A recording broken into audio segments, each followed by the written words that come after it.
to Scary Diaries, where fear meets the unknown. Today's story is about a mysterious train. This story is of a man who had got his iron made in the train industry. But then something happened to him on a cold night, which not only forced him, but also his co-worker, to tremble with fear. The matter got to the point that a bogie had to say goodbye to the moving train.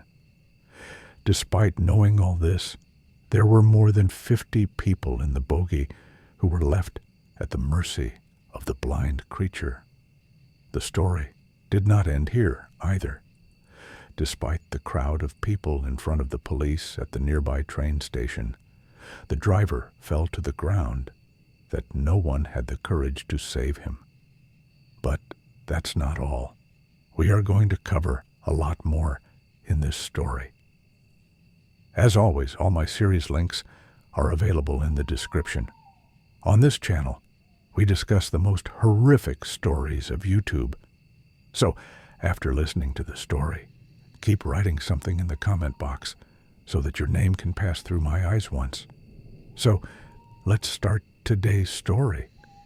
So, the story starts, it has been sent by one of our subscribers that have mentioned to not tell their name for privacy. So, let's continue.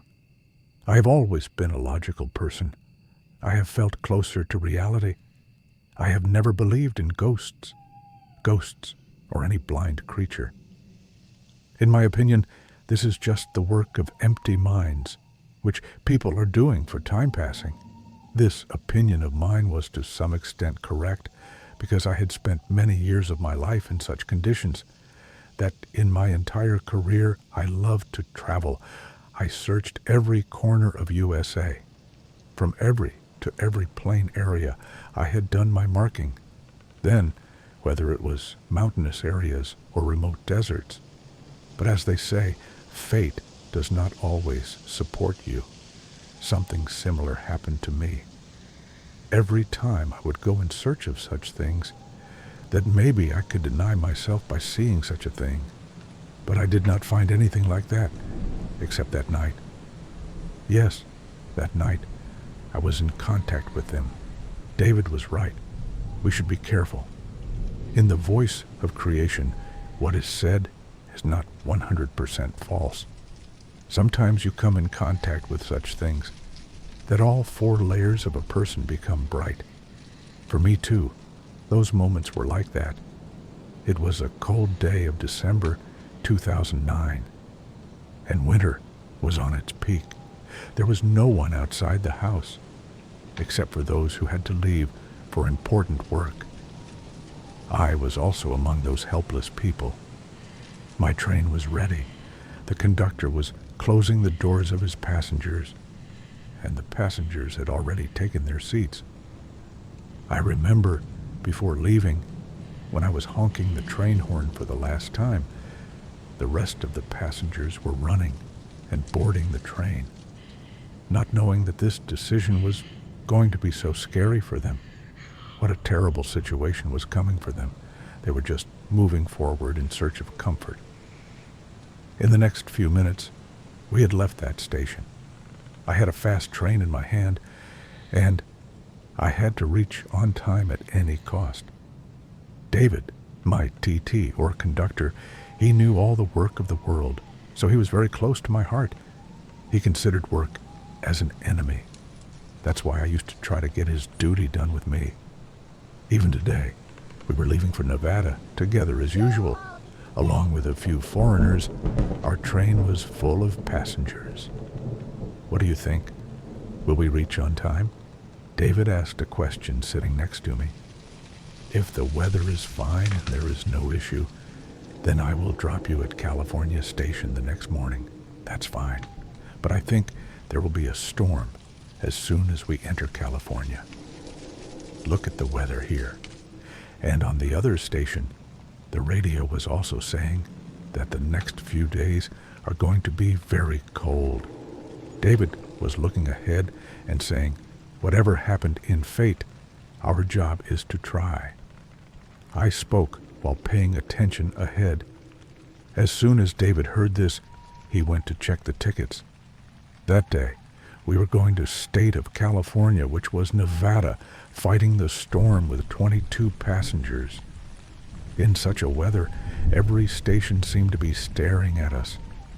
I don't know which stop or station a fool would come across. David was going to lose himself. Along with that, our job will also be put on hold. We had entered California by 10 o'clock in the night, but the speed of the train was very slow. Outside, the horizon was almost zero. Therefore, you could encounter any situation. On top of that, the condition of the tracks would be in your knowledge. So, that's why I was sitting very late. In the meantime, Rafik sat next to me. We were moving forward while talking. We saw a red light at a small station in front of us. As soon as the train slowed down, the staff there told us that the condition of the tracks is a little bad in the middle before the big station. So, keep the speed as slow as possible. This news was not new to us. We used to get such warnings every day in USA. So we continued our journey with a little caution. In those days, the population was not spread everywhere. There were while most of the area was deserted. So we were a little late for this reason too. Around 11 o'clock at night, I was about to pick up a cup of tea. I bent down a little. David winked at me and pointed ahead. Look, there is someone there, on the front track. I didn't see anything, nor did I press the brakes of the train. It felt like someone was standing, somewhere in the middle of the track.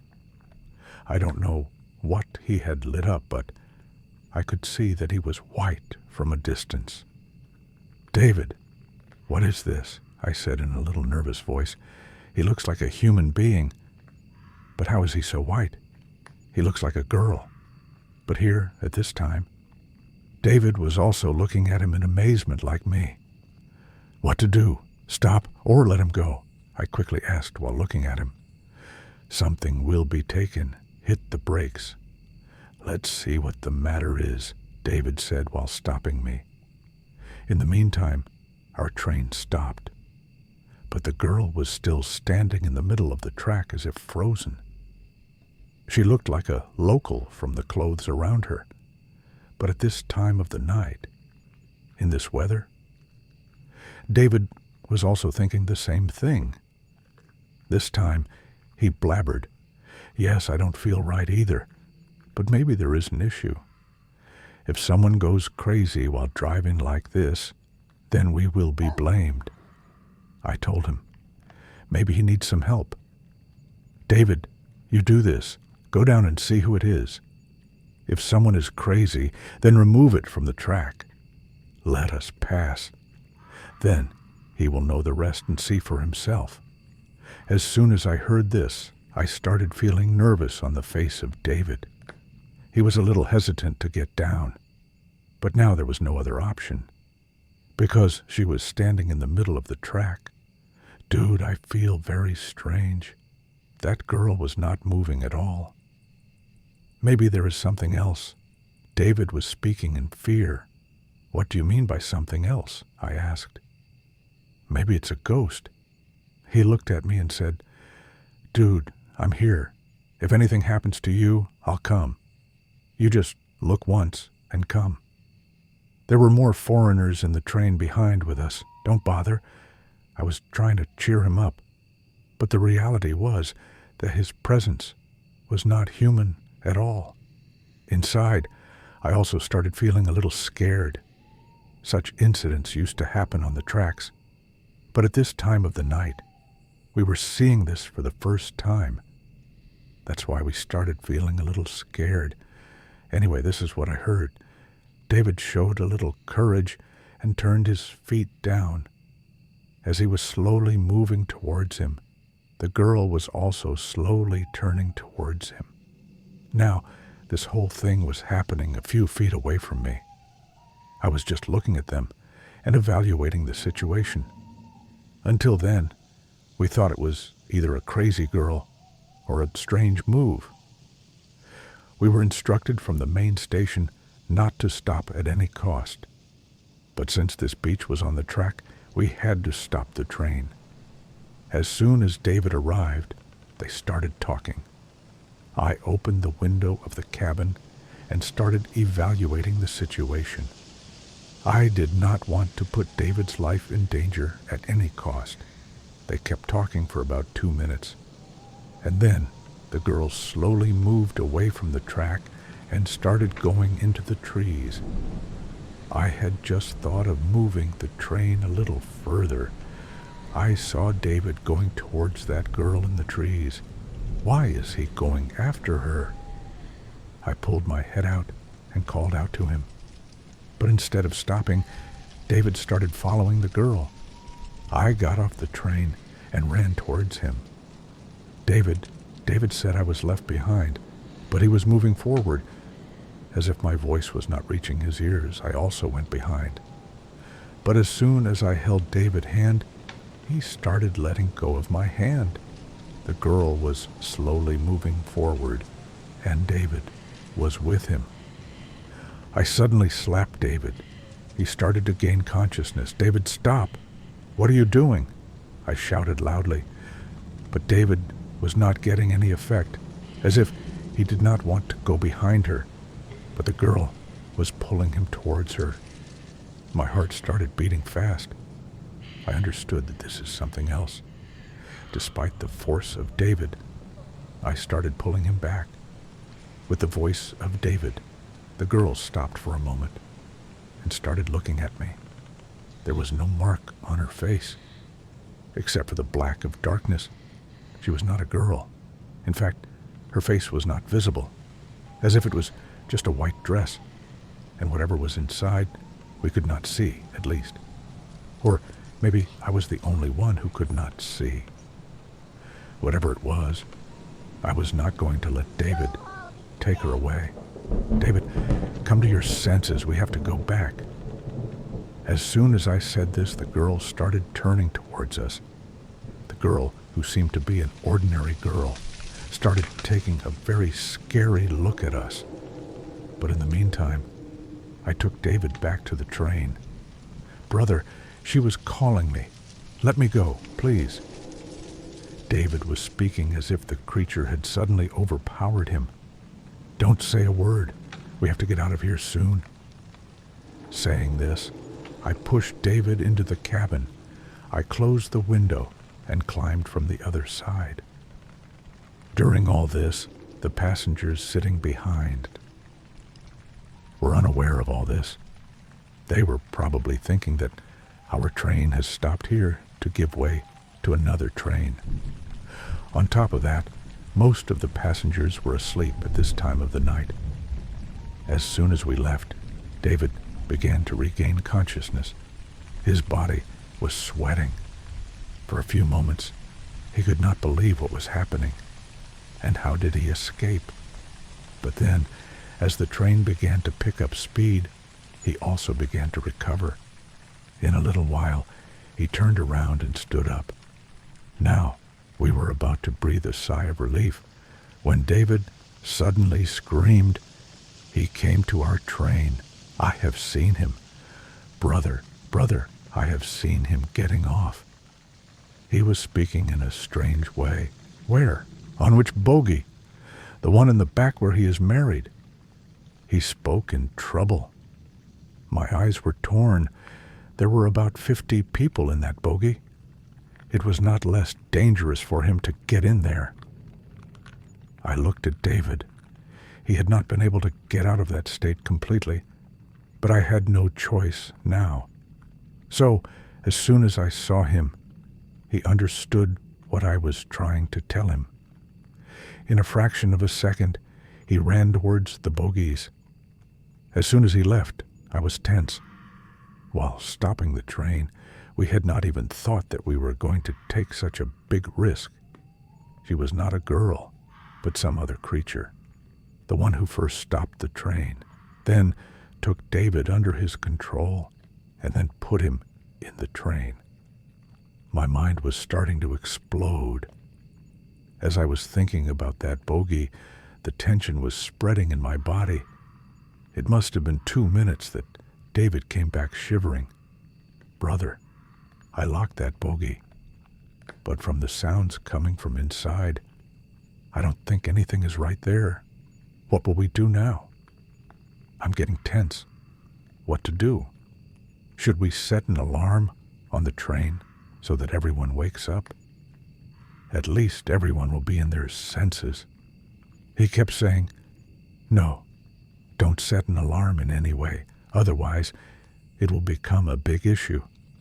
I knew that as soon as the alarm goes off, there will be chaos among the people. And then the situation will be out of our control. So whatever I had to think quickly, and I had to think while protecting everyone. We had very little time now. The David standing in front of me was shivering with fear. His condition was clearly indicating what situation he had seen. On top of that, whatever decision had to be made, I had to do it. What's in that bogey?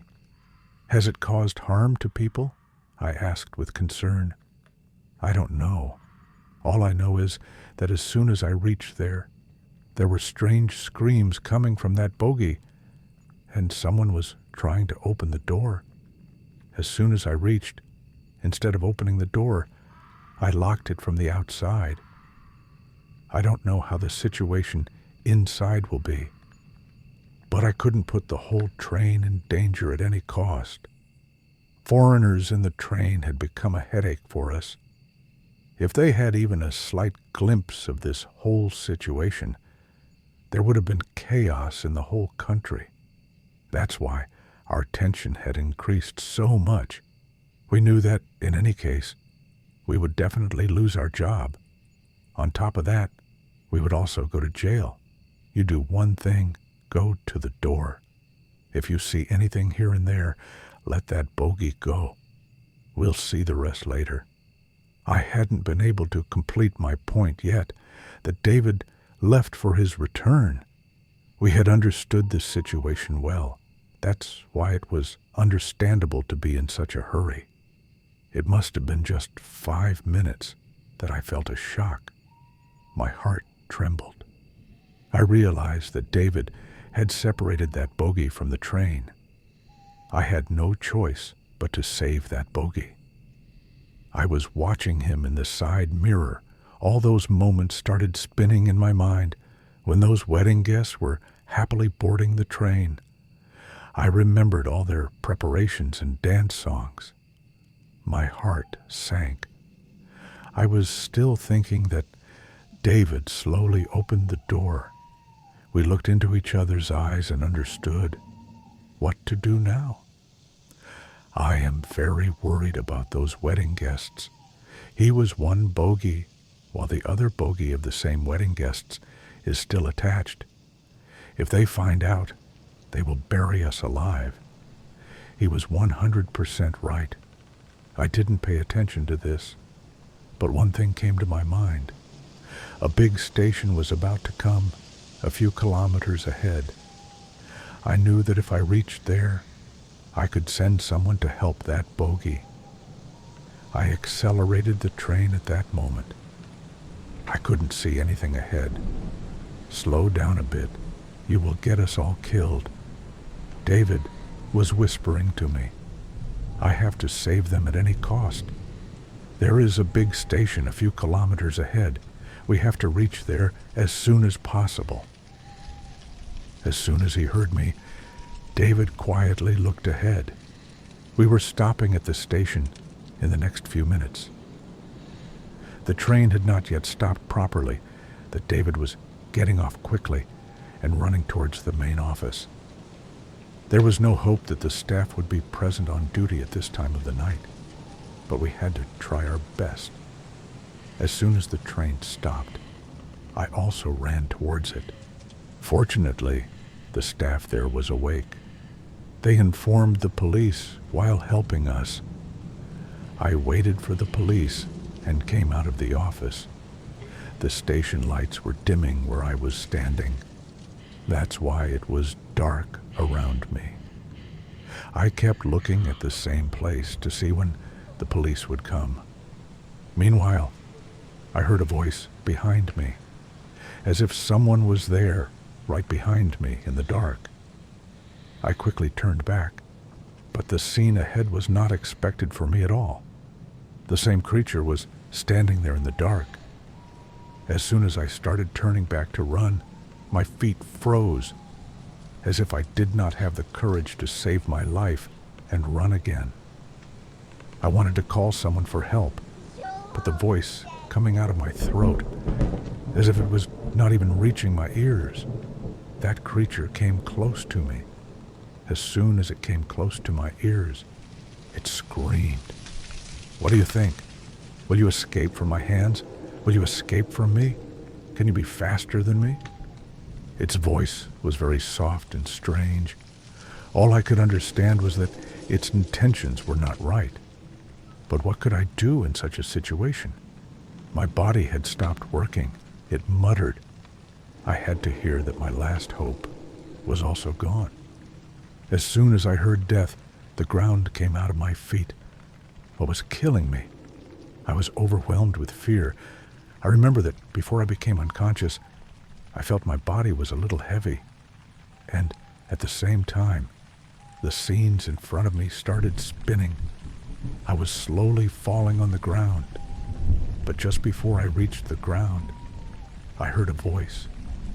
But by then, I was unconscious. Being careless of everything, I had never thought that my last time would be so helpless in front of such a creature. But maybe that time had not come yet.